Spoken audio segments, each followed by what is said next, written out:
Welcome to a very special episode of Big Riff Energy. Happy birthday, America. Today, we're going on a journey following the trajectory of the riff in the country that invented it. In the late 1700s and early 1800s, a bunch of rich dudes in Germany who were wearing clown costumes and powdered wigs invented classical music. This was one of the most historically significant periods in the development of music and human achievement. But 100 years later, something way more badass happened. Destitute, disenfranchised, and/or totally enslaved people started pouring their guts out through whatever instrument they could get their hands on, even if it was just their voice. Out of this desperate need for spiritual catharsis and emotional escape was born the riff. This is the history of the riff, which was invented, perfected, and continually reinvented to this day in the United fucking States of America. Thank you. Usually I don't have anything written down or scripted for these, but I had some ideas I wanted to get on paper. We're going to start with a couple of legends here. I'm doing 17 albums, and I'm kind of cheating right out of the gate because these are box sets. The album format was a little different back then. Muddy Waters, Hank Williams. There were bluesmen before Muddy Waters. There were country artists before Hank Williams. But these guys brought these art forms to the masses and sort of made it a mainstream thing, which is important if we're following the trajectory of the riff, which obviously ended up going overseas, getting co-opted by bands like Black Sabbath, Led Zeppelin. Before them, the Rolling Stones and the Beatles. But Zeppelin and Sabbath, really the first two metal bands, if you ask me, definitely two of the best riffing bands ever. And if you trace their stuff back, you end up at Muddy Waters, Robert Johnson, guys like that. The riff was invented by these people, as I said in my beautifully written intro, the greatest intro. Muddy Waters, to me, is the best blues man. There were guys like Robert Johnson and even dudes before him that are maybe not as well known, but to me, Muddy had the biggest riff energy of them all. Heartache, suffering, feeling crushed by the system that you're living in, feeling destroyed by failed relationships. These are the kind of circumstances that created the riff. You know, classical music was great, but it was kind of complicated, and it was sort of geared towards intellectuals and folks like that. The riff is for the people, and Muddy Waters was one of the first great riffsmiths in America or in the world. Hank Williams, same could be said about him. You know, guys like Little Richard and Muddy Waters, dudes like that, I think are largely responsible not just for the invention of the blues, but for the invention of rock and roll. Poor black folks in the American South not only invented the blues and jazz, but really they probably invented rock and roll. But I think Hank Williams also helped invent rock and roll. His son once pointed out that the very earliest versions of rock and roll, songs like Rock Around the Clock and goofy shit like that, Rock Around the Clock is Move It On Over by Hank Williams. He was just a little twangier, you know, but the guy had riffs. Tortured Soul, one of the first rock stars ever. I mean, what's more rock star than being a strung out womanizer, borderline criminal lunatic who's constantly engaging in criminal behavior and violence and lawlessness and mood swings and all that kind of shit. So, two of the first great riffsmiths right there, Hank Williams and Muddy Waters. As I said, you know, we had guys like Little Richard who sort of helped invent rock and roll. He was Lemmy's hero. So if you think Little Richard isn't fundamental to the course of Big Riff Energy. Think again, because guys like Lemmy were a product of the thing that guys like Little Richard created.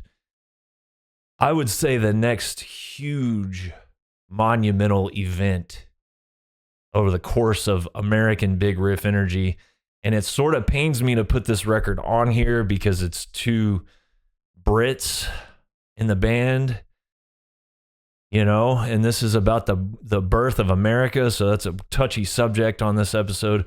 Also, this guy was underappreciated in the United States, and he had to go to England, not just to put his band together, but to make his first record. The Jimi Hendrix Experience, Are You Experienced? The riff in Purple Haze was an absolute game changer.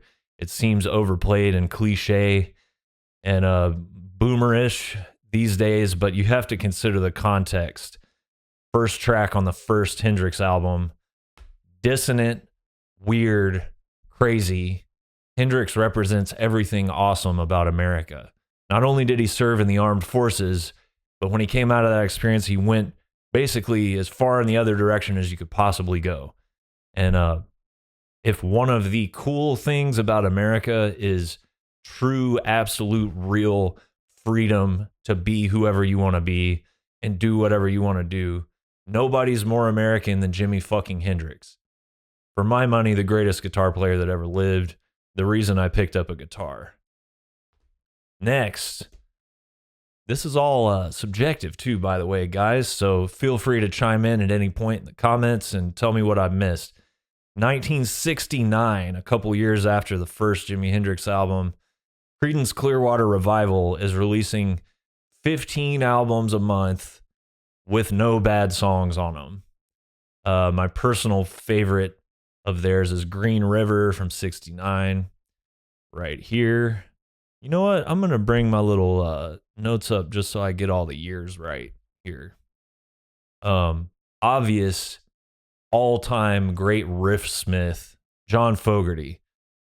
Another dude that served in the armed forces and came back and went kind of in the complete opposite direction, dedicated his life to writing flawless, timeless songs. Green River, Commotion, wrote a song for everyone. Bad Moon Rising, Lodi, not a bad song on it. Not a bad song on it. Epic, badass riffs. Once again, co-opting the type of stuff that was invented by disenfranchised black folks in the South. Let's not get it twisted. And Fogerty has always been very outspoken about that. He doesn't shy away from that at all.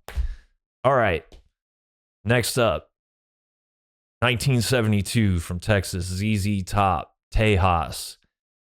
Just Got Paid is one of the best riffs ever written. Mastodon covered it. All kinds of bands have covered it. And that's an all-timer. And ZZ Top is, they got as much big riff energy as any band that's ever existed. Things are getting a little chunkier, a little heavier, a little more aggressive in the 70s. Across the pond by this time, bands like Zeppelin and Sabbath, like I mentioned earlier, they've been inspired by all the heaviest of the blues men, guys like Muddy Waters and Howlin' Wolf and those sort of dudes. And they're cranking that up to 11 over there. But there's bands over here like Pentagram, who never really broke through in the 70s. But another one, Captain Beyond, man. Grossly overlooked early heavy band. Heavy, freaky, progressive. This came out in 1972. And this is a perfect album. I got the holographic cover right here. Captain Beyond's self-titled record. I'm seeing here that they dedicated this to the memory of Duane Allman. Did not realize that until just now. The riffs on this are so good that Black Sabbath was recording them a few years later. I don't know if that's intentional or unintentional, but there is a riff on this album that is on Black Sabbath Sabotage, which came out 3 years later. Just saying. Yeah.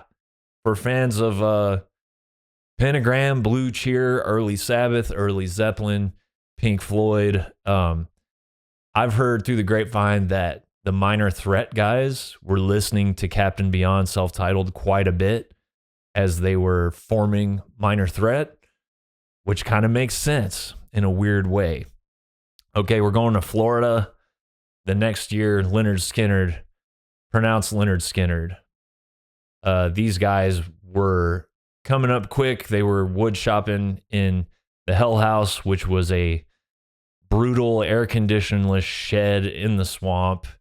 And they were in there for 8 hours a day, sometimes more, orchestrating their triple guitar assault, which would soon see them opening for The Who and completely blowing them off the stage.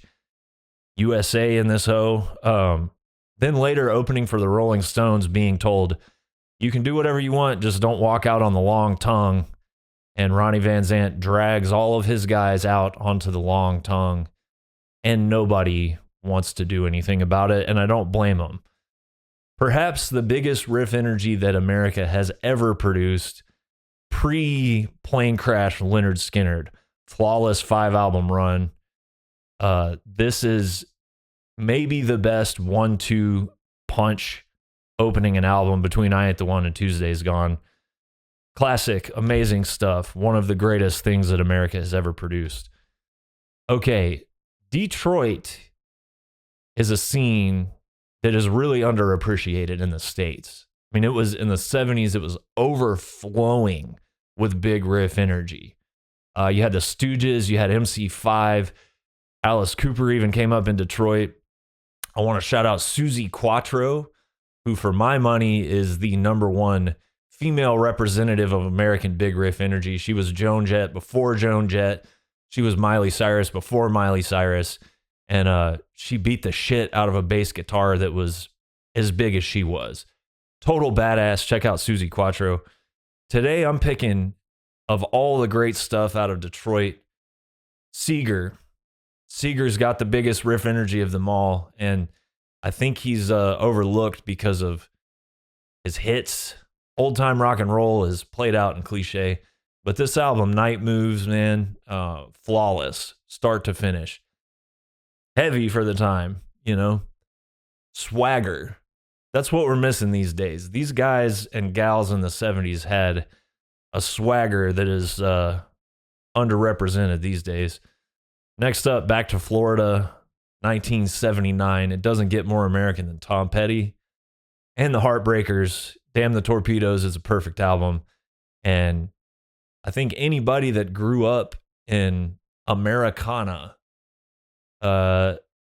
you've heard Tom Petty all your life. Whether you love him or not, you should love him. And if you don't, I don't know what to tell you. Maybe consider getting the fuck out of this country. You don't like America, why don't you get out?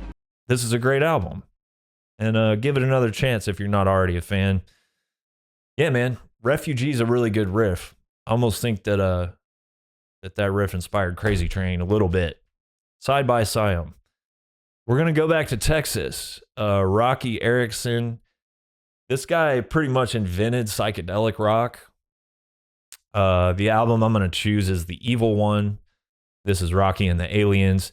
It's actually produced by the bass player of Credence Clearwater Revival, oddly enough. For my money, this is the most underrated hard rock or rock and roll or guitar-based album in American history. Roky Erickson and the Aliens. This is unhinged stuff. He's channeling all the coolest, most exciting aspects of debilitating mental illness and pain and chaos and obsession with horror films and aliens and sci-fi into a record that really blurs the lines between psychedelia, garage rock, punk rock, proto-metal, I would say. And they lost their lead guitar player last minute, I guess. And this dude, Dwayne Aslickson, who was engineering it, stepped up. And this has my favorite lead guitar work ever recorded, man. Rocky's a beast on rhythm guitar, but Dwayne is like the highlight of the album for me. Yeah, Roky Erickson and the Aliens. Classic, man. All right, getting heavier. We needed an answer to Sabbath. We had Pentagram, but that shit fell through. We had St. Vitus, huge riff energy. obviously. But I think the band that was most influential out of our attempt to respond to the heaviness and perfection of bands like Sabbath and Judas Priest, you knew they'd be on here. Trouble from Chicago. I'm going to pick the first album today. You can't go wrong with the first two. This one came out in 84. Hugely inspiring to the entire New Orleans scene, which per capita has maybe the highest riff energy of any scene in America. Hugely inspirational to a band that'll show up here in a minute called Metallica. Yeah, Trouble, man. I've talked enough about them. I keep talking about Pentagram. They were trying to match the Black Sabbath riff energy in the 70s, and it just never really worked out. But 1985, they put out their first proper album, Relentless.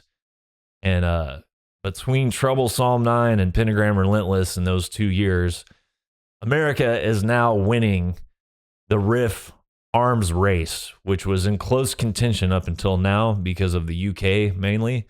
But I would say this is the beginning of our absolute dominance of the riff energy of the 1980s. Triggered Euros, go for broke in the comments, man. We're all feeling good over here. It's our birthday. Do your worst. Metallica, Master of Puppets, 1986.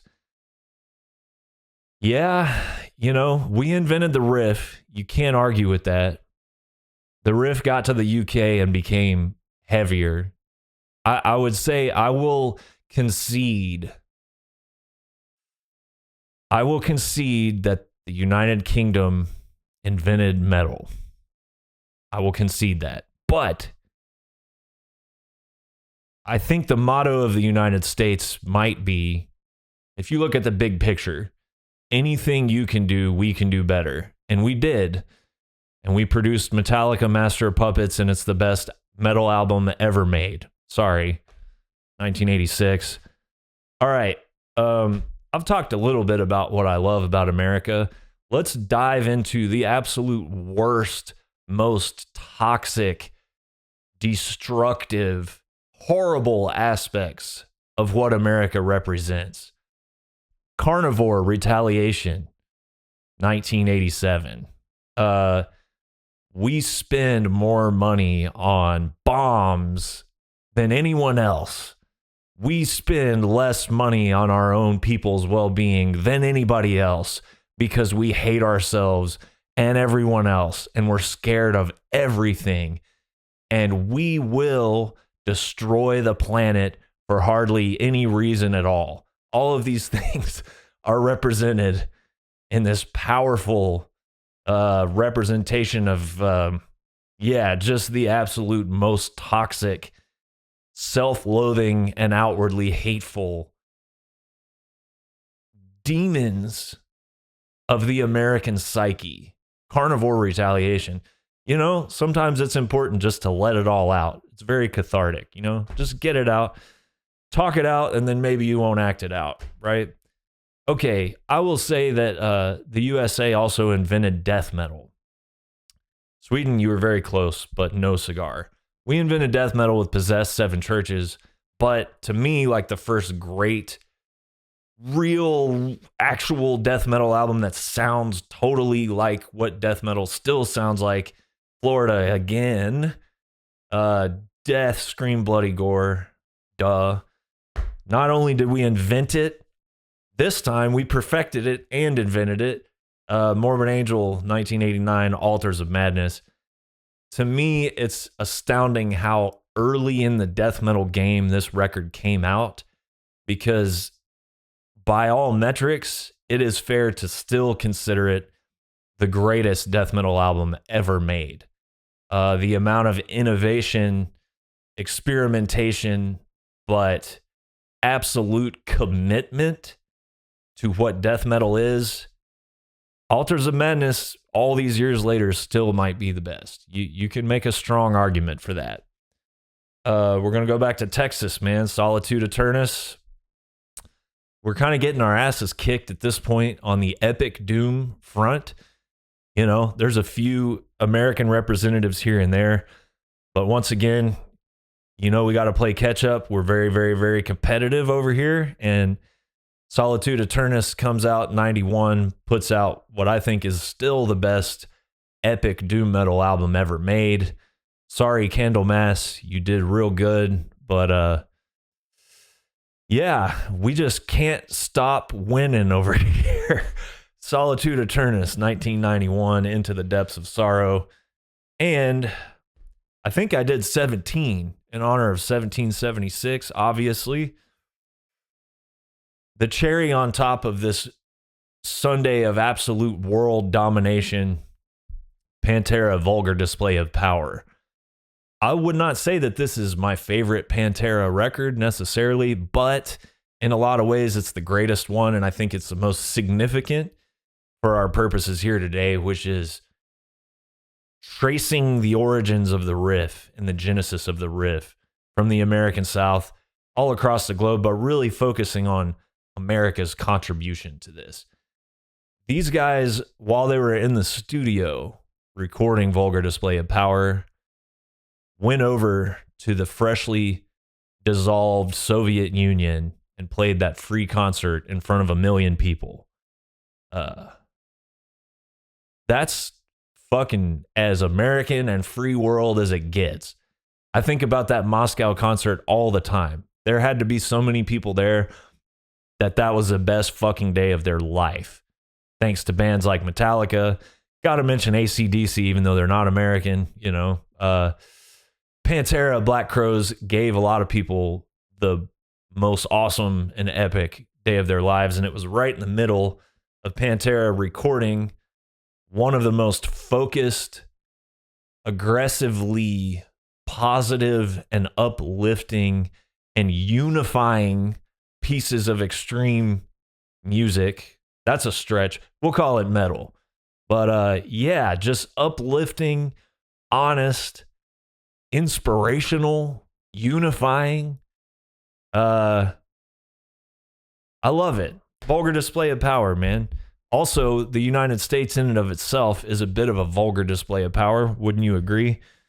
While I'm on the topic of great American riffsmiths, I want to thank my good friend in Germany for sending me this book on the recording process of Bruce Springsteen's Nebraska album. I'm not a huge Springsteen guy. I do listen to Nebraska every time I'm driving through Nebraska, but I love learning about people's creative processes and that sort of thing. So shout out to my buddy in Germany, man. Thank you very much. I appreciate it. This episode of Big Riff Energy is brought to you by Pull the Plug Patches. Guys, I could not be more psyched that Pull the Plug is the first official sponsor of Big Riff Energy. I've had several companies reach out to me trying to sponsor this podcast, and I've turned them down because I'm not buying what they're selling. I love Pull the Plug so much that I reached out to them to see if they would be a sponsor. Both as a fan of underground metal merchandise and a person in a band creating metal merchandise, it doesn't get better than Pull the Plug. We've done several patches with them, Curse of Conception patches, Enlighten Eternity patches. We got more coming. Nobody makes higher quality patches, enamel pins, that sort of thing. After dominating the patch game, these guys went on to make some of the best t-shirts and long sleeves that are out there. You see I'm rocking the Slayer South of Heaven long sleeve. Also had to grab the Thin Lizzy Jailbreak long sleeve. Front prints, unique prints on both sleeves, back prints, some of the highest quality prints I've had on any piece of merch. The best part of Pull the Plug is that all their merch is officially licensed. So Pull the Plug is making their money, the bands are making their money, the fans are getting the highest quality possible merchandise. Everybody wins. I love working with the owner, Simon. He is a real underground metal fanatic. He supports metal bands. He supports the metal scene and the metal community. He's highly involved in it. So go to pulltheplugpatches.com. Pick something up. If you feel so inclined, leave him a note that Big Riff Energy sent you. And thank you to Pull the Plug and Simon for sponsoring Big Riff Energy. Back to the show. Usually right now I'd be reading fan mail, but I'm just going to say a little bit on the subject. Obviously, this is sort of like a Kenny Powers themed episode, you know. It's a little bit of a parody, but it's also kind of not. And the last thing I want to do is get preachy or get political or anything like that. I'm not going to fucking do that. But I will say, so much of life is perspective. And if you want to only get angry about everything that's wrong with a country, with the way people act, with a vague catch-all concept like humanity or yourself, if you want to focus on what you don't like, you can. There's plenty to sit there and get angry and upset about. If you want to focus on what you do like, you can do that too. There's more to love about America than there is to hate. Despite how it feels right now, despite the fact that we got two guys who aren't cut out to manage a fucking McDonald's yelling at each other about golf on TV, despite everything that's going on, there's still more to love about what America represents, what it should truly represent. There's more to love than there is to hate. And that's the same about people.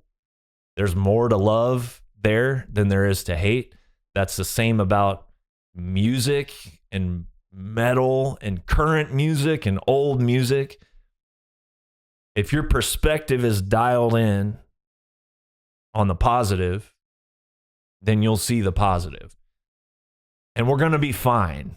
I'm going to leave you with a 20 or 30-year-old clip that seems just as relevant now as it did then. Thank you.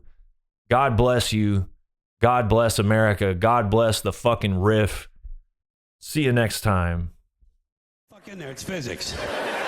Then everyone wonders why 17 other countries graduate more scientists than we do. Education! Politicians know that word, they use it on you. Politicians have traditionally hidden behind three things: the flag, the Bible, and children. No child left behind. No child left behind. Oh, really? Well, it wasn't long ago you were talking about giving kids a head start. Head start? Left behind? Someone's losing fucking ground here. But there's a reason. There's a reason. There's a reason for this. There's a reason education sucks, and it's the same reason that it will never, ever, ever be fixed. It's never going to get any better. Don't look for it. Be happy with what you got. Because the owners of this country don't want that. I'm talking about the real owners now.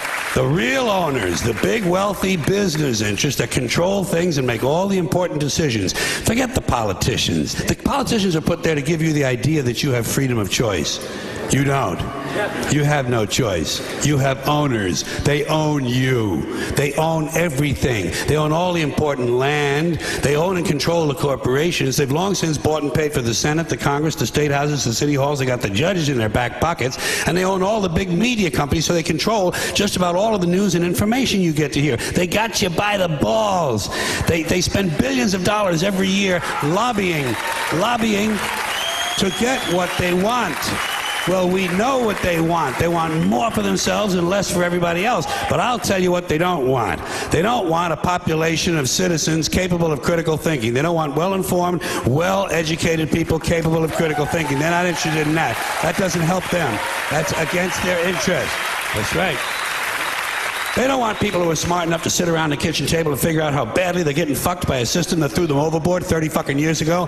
They don't want that. You know what they want? They want obedient workers. Obedient workers. People who are just smart enough to run the machines and do the paperwork, and just dumb enough to passively accept all these increasingly shittier jobs with the lower pay, the longer hours, the reduced benefits, the end of overtime, and the vanishing pension that disappears the minute you go to collect it. And now they're coming for your Social Security money.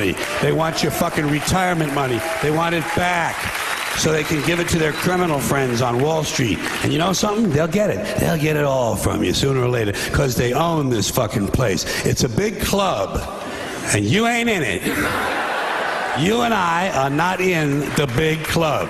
And by the way, it's the same big club they use to beat you over the head with all day long when they tell you what to believe. All day long, beating you over the head in their media, telling you what to believe, what to think, and what to buy. The table is tilted, folks. The game is rigged. And nobody seems to notice. Nobody seems to care. Good, honest, hard-working people, white collar, blue collar, doesn't matter what color shirt you have on. Good, honest, hard-working people continue. These are people of modest means. Continue to elect these rich cocksuckers who don't give a fuck about them. They don't give a fuck about you. They don't give a fuck about you. They don't care about you at all. At all. At all. Yeah. You know? And nobody seems to notice, nobody seems to care. That's what the owners count on, the fact that Americans will probably remain willfully ignorant of the big red, white, and blue dick that's being jammed up their assholes every day. Because the owners of this country know the truth. It's called the American dream, because you have to be asleep to believe it.